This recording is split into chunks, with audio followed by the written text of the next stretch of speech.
வெற்றி தளபதி தமிழ்நாட்டுடைய எதிர்காலத்தை தமிழக வெற்றி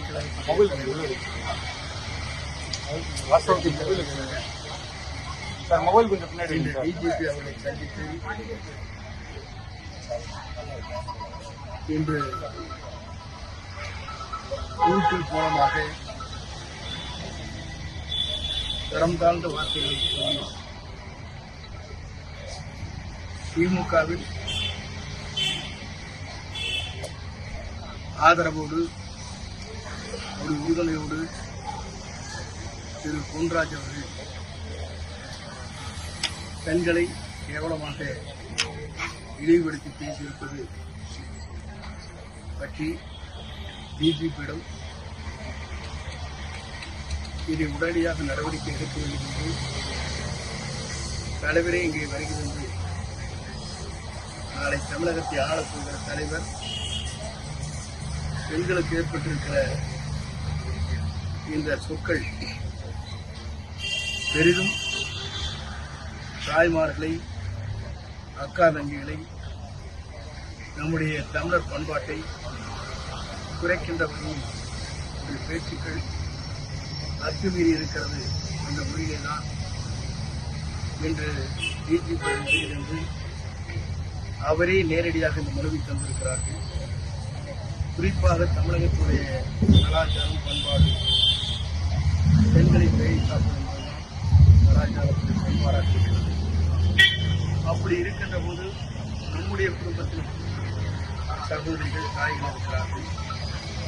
இவ்வளவு கேவலமான வார்த்தைகளை பேசுவது மட்டுமல்ல, அது குறிப்பிட்டிருப்பது என்பது உண்மையிலேயே வருந்தத்தக்கது மட்டுமல்ல, உண்மையிலே கண்டிக்கத்தக்கது மட்டுமல்ல, இவர் மீது உரிய நடவடிக்கை மேற்கொள்ளுகின்ற நோக்கத்தோடு தான் நம்முடைய பெண்கள், தமிழ்நாட்டு பெண்களை இனத்தையே விலைமாதா என்று அர்த்தத்தில் சொல்லி பேசியிருப்பது உண்மையிலேயே இந்த நாட்டில் இருக்கிற பெண்கள், இந்த நாட்டிலே வாழுகிற அத்தனை பேரும் இழிவுபடுத்துகிற நிலையாகத்தான் இவருடைய பேச்சு இருந்திருக்கிறது. அதோடு மட்டுமல்ல, திமுகவுடைய அவருக்கு உறுதுணையாக இருக்கின்ற காரணத்தை அடிப்படையிலே தான் இதுபோன்ற சொற்கள் அவருக்கு பேசியிருப்பது என்பது உண்மையிலேயே கடுமையாக கண்டிக்கக்கூடிய ஒன்று மட்டுமல்ல, இவர் மீது உடனடியாக கடுமையான நடவடிக்கை மேற்கொள்ள வேண்டும் என்பதுதான் நம்முடைய தலைவர் அவர்கள் நேரடியாக அவரே வருகிறது, அவரே கையொப்பமிட்டு கடிதத்தை வழங்கியிருக்கிறார்கள். இதற்கு இந்த அரசு என்ன நடவடிக்கை எடுக்கப் போகிறது என்பதை மக்கள் தான் பார்த்து புகார் மனு கொடுத்துருக்கிறீங்க, அங்கே என்ன சொல்லியிருக்காங்க, என்ன மாதிரியான உத்தரவு? உடனடியாக நடவடிக்கை எடுப்பதாக சொல்லியிருக்கிறார்கள். தலைவர் உரிய நடவடிக்கை மேற்கொள்ளப்படும் சொல்லியிருக்கிறார்கள். உண்மையே இவர் சொன்னது மட்டுமல்ல, நான் சொல்லியிருப்பதை நான் மன்னிப்பு கேட்க தயாராக இல்லை என்ற வார்த்தை என்பது உண்மையே இவரும் ஒரு குடும்பத்தை நடத்தக்கூடியவர். இவருக்கும் சகோதரிகள் இருக்கிறார்கள், இவருக்கும் தாய் தந்தைகள் இருக்கிறார்கள். அவர் மனதிலே வைத்தவரெல்லாம் பேசியிருக்கிறது தவிர இப்படிப்பட்ட சொற்களை சொல்வதற்கு உண்மையிலேயே இவருக்கு பின்பலம் ஒன்று இருக்கிறது. திமுகவில் பின்பலம் இருக்கின்ற காரணத்தை அடிப்படையில் தான் இந்த மூன்று வார்த்தைகளை பேசியிருக்கிறார்கள் தவிர வேறொன்று இருப்பதற்கு இல்லை. ஆகவே இவர் மீது உரிய கடுமையான நடவடிக்கை மேற்கொள்ள வேண்டும் என்று நம்முடைய வெற்றி கழகத்துடைய தலைவர், நாளை தமிழகத்தை ஆளப்போகிற தலைவர், இன்று அடுத்து தேசிய கொடியை தமிழ்நாட்டை 2026 ஏற்றி வைக்கக்கூடிய தலைவர் நேரடியாக காவல்துறையினுடைய நம்முடைய டிஜிபி அலுவலகத்திற்கு வருகிறது. இந்த மனுவை நேரடியாக அவர் வழங்கியிருக்கிறார் என்பது இந்த நாட்டு மக்கள் தெரிந்து கொள்ள வேண்டும் என்கிற அடிப்படையிலே தான் பல்வேறு பணிகளுக்கிடையே அதை தவிர்த்துவிட்டு உடனடியாக இங்கே டிஜிபி அலுவலகம் வந்து இந்த மனுக்களை தந்திருக்கிறார்கள்.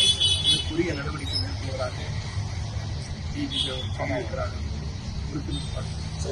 அரசியல் கட்சி தலைவர்கள் கூட விஜய் அவர்களை விமர்சிக்கும் போது நடிகைகள், பெண்களை பற்றியெல்லாம் வந்து நிறைய விமர்சனங்கள் முன்வந்துச்சு. இப்போ சமூக வலைதளங்களில் உங்களுடைய குடும்பம் இருக்கிறது, உங்கள் சகோதரிகள் இருக்கிறார்கள், தாய் இருக்கிறார்கள். இதுபோன்ற விமர்சனம் செய்தால் நீங்கள் சரியாக இருக்குமா என்பதை நீங்களே சொல்றாங்க. இது சாதாரணமான வார்த்தைகள், விபச்சாரம் என்பது சாதாரண வேடல்ல, எல்லோரையும் பிடிக்கிறது. தனிப்பட்ட முறையில் அல்ல. இது தமிழ்நாட்டில் இருக்கிற தாய்மார்கள், தங்கைமார்கள், அக்காக்கள் அனைவருமே குறிக்கின்ற வார்த்தைகளாக இந்த வார்த்தை இருக்கிற அடிப்படையில் தான் பல்வேறு பணிகள் இன்றும் இருக்கின்ற போது உடனடியாக பிஜேபி அலுவலகத்துக்கு வருகிறது இந்த கடிதத்தை தந்திருக்கிறார் என்று அவருடைய மனவேதனை என்ன இருக்கிறது சார், அவர் தனிப்பட்ட முறையில் அவர் மேலே குற்றம் சார், இல்லை கட்சியோட தலைவராக இருக்கட்டும், இல்லை மற்ற நிர்வாகிகளாக இருக்கட்டும், தொடர்ந்து மாதிரி விமர்சனம் நடந்துகிட்டே இருக்கு. அது விமர்சனம் வேறு, இன்றைய இவர் சொல்லியிருக்கிற வார்த்தைகள் வேறு. இந்த வார்த்தைக்கும் அதற்கும் நீங்கள் கொடுத்து போடக்கூடாது. உங்களுக்கும் சகோதரி இருக்கிறார்கள், உங்களுக்கும் தாய் தந்தை இருக்கிறார்கள். இது போன்ற விமர்சனம் செய்வது சரியா என்பதை தான் நீங்கள் புரிந்து கொண்டு பத்திரிகை நண்பர்கள் இதை தெளிவுபடுத்த வேண்டும் என்பது எங்களுடைய நோக்கம். வேறு ஏதேனும் புகார் கொடுக்கும் எதிர்பார்க்கிறோம். ஆனால் கொஞ்சம் அப்படியே கொஞ்சம் அப்படியே பிடிங்கன்னா சார், கொஞ்சம் வெயிட் பண்ணுங்க. பைக் சார் மொபைல தூரம் எடுங்க சார். ஏன் சார் மொபைல் சார் அது கொஞ்சம் பேக்கிங் எடுங்கண்ணே. பின்னாடி வாங்க, நல்லா பின்னாடி வாங்க. கொஞ்சம் பேக்கிங்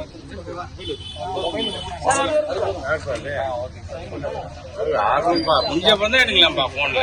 பின்னாடி தான் வாங்கல, அதே எடுத்துட்டீங்க, வாங்க பின்னாடி நல்லா இருக்கு. அப்படியே வந்து போன் எடுக்கிறாங்களே போன தெரியாதா?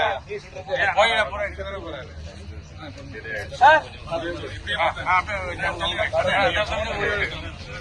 அப்படியே கட் பண்ணிடலாம்.